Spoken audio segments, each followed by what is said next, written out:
6 de abril, Evangelho de João, capítulo 12. 6 dias antes da Páscoa, Jesus chegou a Betânia, onde vivia Lázaro, a quem ele ressuscitara dentre os mortos. Ali prepararam um jantar para Jesus. Marta servia, enquanto Lázaro estava à mesa com ele. Então Maria pegou 1 litra de nardo puro, que era um perfume caro, derramou-o sobre os pés de Jesus e os enxugou com os cabelos. E toda a casa se encheu com a fragrância do perfume. Entretanto, um dos seus discípulos, Judas Iscariotes, que mais tarde iria traí-lo, objetou: "Por que este perfume não foi vendido e o dinheiro dado aos pobres? Seriam 300 denários. Ele não falou isso por se interessar pelos pobres, mas porque era ladrão e, sendo responsável pela bolsa de dinheiro, costumava tirar o que nela era colocado. Jesus respondeu: "Deixe-a em paz. Ela guardou esse perfume para o dia da preparação do meu sepultamento, pois os pobres vocês sempre terão com vocês, mas a mim nem sempre terão." Enquanto isso, uma grande multidão de judeus, ao saber que Jesus estava ali, veio não apenas por causa de Jesus, mas também para ver Lázaro, a quem ele ressuscitara dentre os mortos. Assim, os chefes dos sacerdotes fizeram planos para matar também Lázaro, pois por causa dele muitos estavam se afastando dos judeus e crendo em Jesus. No dia seguinte, a grande multidão que tinha ido para a festa ouviu falar que Jesus se dirigia a Jerusalém. Pegaram ramos de palmeiras e saíram ao seu encontro gritando: "Hosana! Bendito é o que vem em nome do Senhor! Bendito é o Rei de Israel!" Jesus conseguiu um jumentinho e montou nele, como está escrito: "Não tenha medo, ó filha de Sião, eis que o seu rei vem montado em um jumentinho." A princípio, os seus discípulos não entenderam isso. Só depois que Jesus foi glorificado, se lembraram de que essas que fizeram a ele estavam escritas a seu respeito. A multidão que estava com Jesus quando ele chamou Lázaro do túmulo e o ressuscitou dentre os mortos, continuou a espalhar o fato. Muitas pessoas, por terem ouvido falar que ele realizara tal sinal milagroso, foram ao seu encontro. Assim os fariseus disseram uns aos outros: "Não conseguimos nada. Olhem como o mundo vai atrás dele." Entre os que tinham ido adorar a Deus na festa da Páscoa, havia alguns gregos. Eles se aproximaram de Felipe, que era de Betsaida da Galileia, com um pedido: "Senhor, queremos ver Jesus." Felipe foi dizê-lo a André, e os dois juntos o disseram a Jesus. Jesus respondeu: "Chegou a hora de o Filho do Homem ser glorificado. Em verdade lhes digo que se o grão de trigo não cair na terra e não morrer, continuará ele só.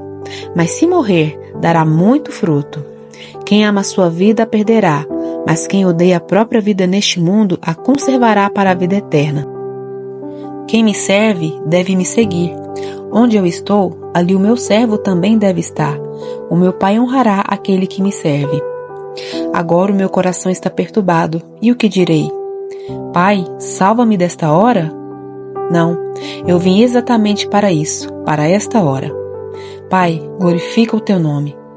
Então veio uma voz do céu: "Eu já o glorifiquei e o glorificarei novamente." A multidão que ali estava e ouviu disse que tinha trovejado. Outros disseram que um anjo lhe tinha falado. Jesus disse: "Essa voz veio por causa de vocês, não por minha causa. Chegou a hora de este mundo ser julgado. Agora será expulso o príncipe deste mundo. Quando, porém, eu for levantado da terra, atrairei todos a mim." Ele disse isso para indicar o tipo de morte que haveria de sofrer. A multidão falou: "A lei nos ensina que o Cristo permanecerá para sempre. Como podes dizer, o Filho do Homem precisa ser levantado? Quem é esse Filho do Homem?" Então Jesus lhes disse: "Por um pouco mais de tempo, a luz estará entre vocês. Andem enquanto vocês têm a luz, para que as trevas não os surpreendam, pois aquele que anda nas trevas não sabe para onde está indo. Creiam na luz enquanto vocês a têm, para que se tornem filhos da luz." Terminando de falar, Jesus saiu e ocultou-se deles. No entanto, apesar de Jesus ter feito tantos sinais milagrosos diante deles, não creram nele. Isso aconteceu para se cumprir a palavra do profeta Isaías, que disse: "Senhor, quem creu na nossa mensagem? E a quem foi revelado o braço do Senhor?" Por essa razão, eles não podiam crer, porque, como disse Isaías em outro lugar: Cegou os seus olhos e endureceu-lhes o coração, para que não veja com os olhos, nem entenda com o coração, nem se converta e eu os cure. Isaías disse isso porque viu a glória de Jesus e falou sobre ele. Ainda assim, muitos líderes dos judeus creram nele, mas por causa dos fariseus não confessavam a sua fé, com medo de serem expulsos da sinagoga, porque amaram mais a glória dos homens que a glória de Deus. Então Jesus disse em alta voz: Quem crê em mim, crê não apenas em mim, mas naquele que me enviou. Quem vê a mim, vê aquele que me enviou. Eu vim ao mundo como luz, para que todo aquele que crê em mim não permaneça nas trevas.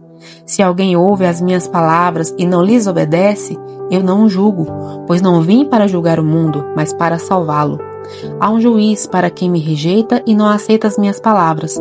A própria palavra que proferi o condenará no último dia, pois não falei por mim mesmo, mas o Pai que me enviou me ordenou o que dizer e o que falar. Sei que o seu mandamento é a vida eterna. Portanto, o que eu digo é exatamente o que o Pai me mandou dizer.